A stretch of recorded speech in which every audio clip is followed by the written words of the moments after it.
All right, so in the last few videos we saw what is a database. It's nothing but a collection of data, a store that stores your data. How do we organize the data that is in tables, which we call it as structured information.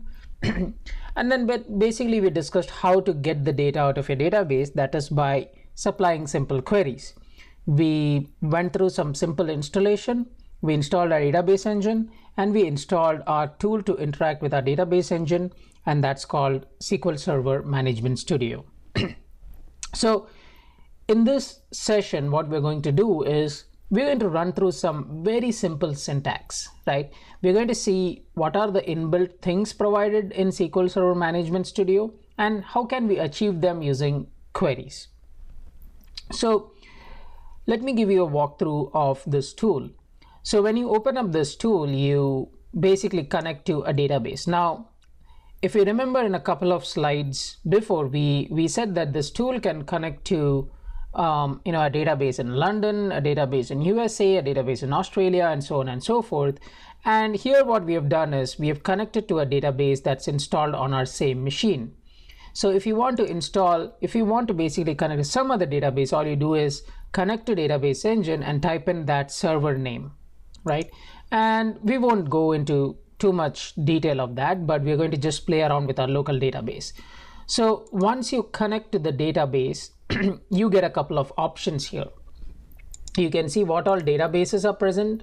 Like there are only some system databases that get pre-installed when you install your database engine. You do not have any user created databases here. We don't have to worry too much about securities and stuff like that, server objects, link servers and stuff.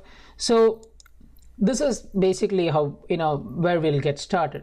So we can interact with this database by supplying some queries. So the way we do it is if you click on new query, it will kind of open up a small window where you can actually type your query, and those query will be run against this database engine.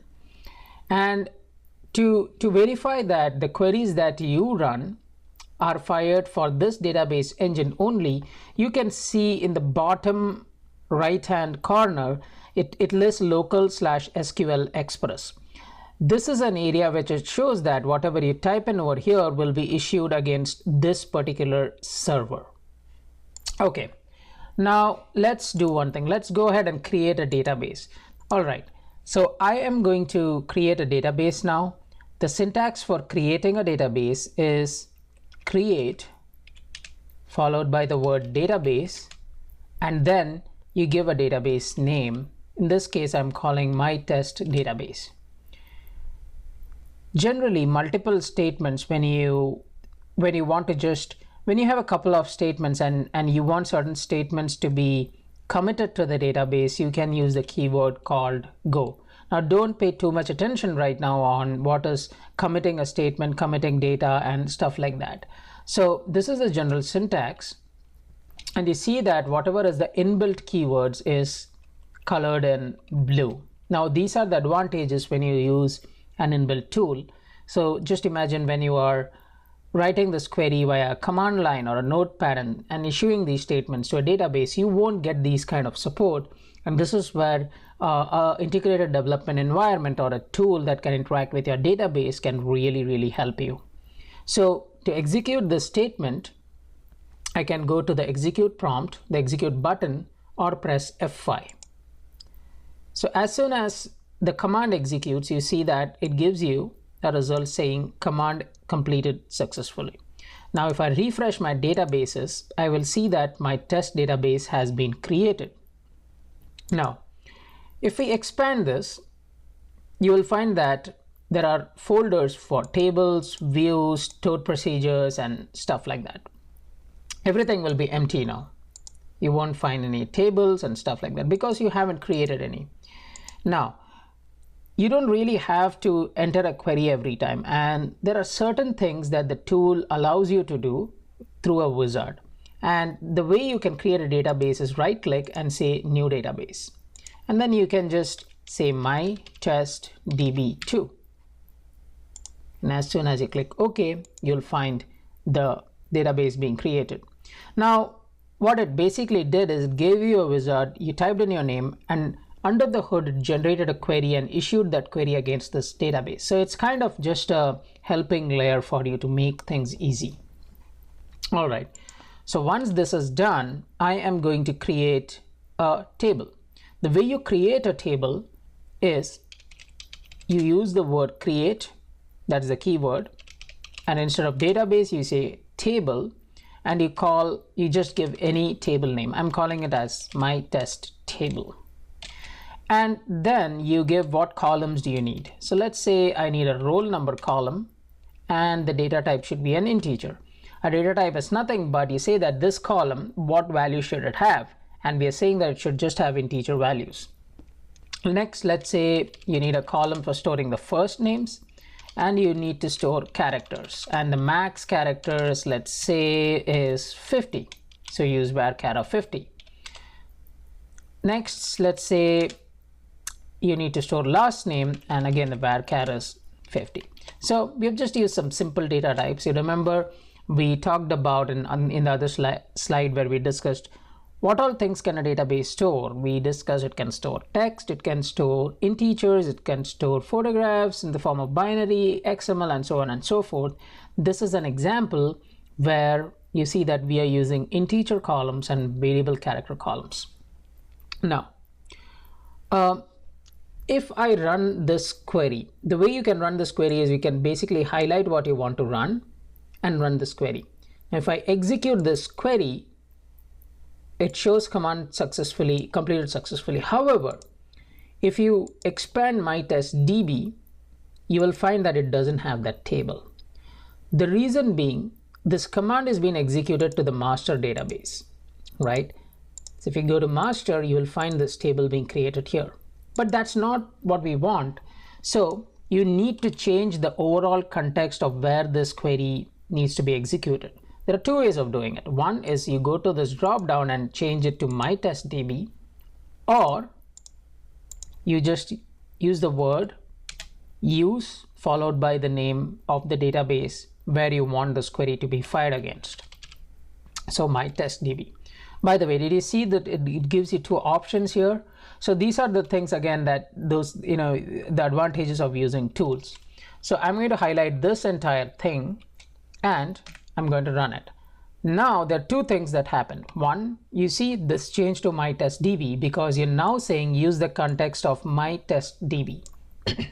Now if you expand and refresh the tables, you will find my test table. Okay. All right. So we saw how to create a database. We saw how to create a table inside a database.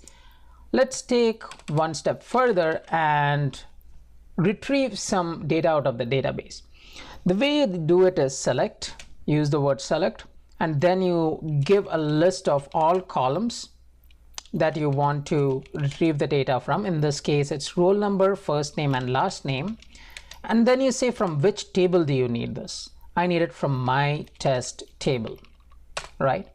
And again, in this case, I need not use the word use my test DB because my context is already using my test DB. But it won't hurt to use that, so let me do that.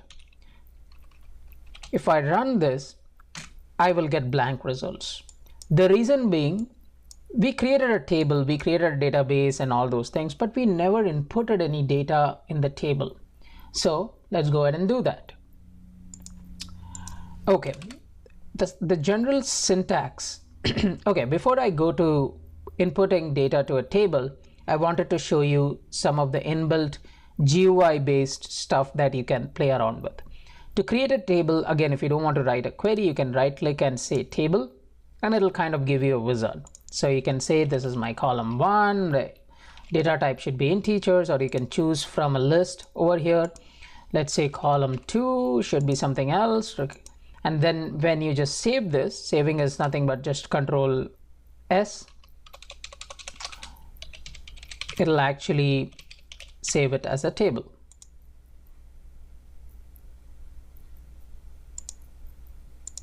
Okay, so this is how it's saved. Now to run the query, we use the word select column names and from the table name. If you right click and say select top 1000 rows, it basically generates that query for you. So a lot of things you can actually just doing by clicking, but we want to make sure that we're comfortable writing some basic queries, because we're going to keep adding more and more information to this and take it to some amount of advanced querying levels. All right, let's go ahead and issue an insert statement. An insert is nothing but a SQL statement that will allow you to put some data into your table. So the way you do it is you use the word insert into, and then you say your table name. In this case, it's my test table. You supply the column names, roll number, first name, and last name. And then you use the word values. Again, this is a inbuilt keyword values. Whatever is in blue is inbuilt keywords. And let's say my roll number is 1, my name is Rakesh, and my last name is Gopal, right? Insert into whatever is my table name, then followed by my column names and my values.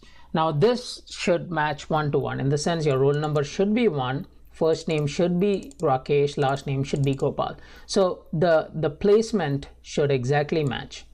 Now if we run this particular command, it'll say 1 row affected, right? Now let's go ahead and see if we can select any rows. Again, I'm highlighting that, pressing F5, and now you see that the database has 1 row with the data that we just inserted. So this is a good start, right? You created a database, you created a table inside the database, you put some data into the database, into the table, and now you're retrieving it. We'll go into more advanced concepts of how to retrieve data, how to retrieve complex data, how to delete a table, how to delete data, and so on and so forth.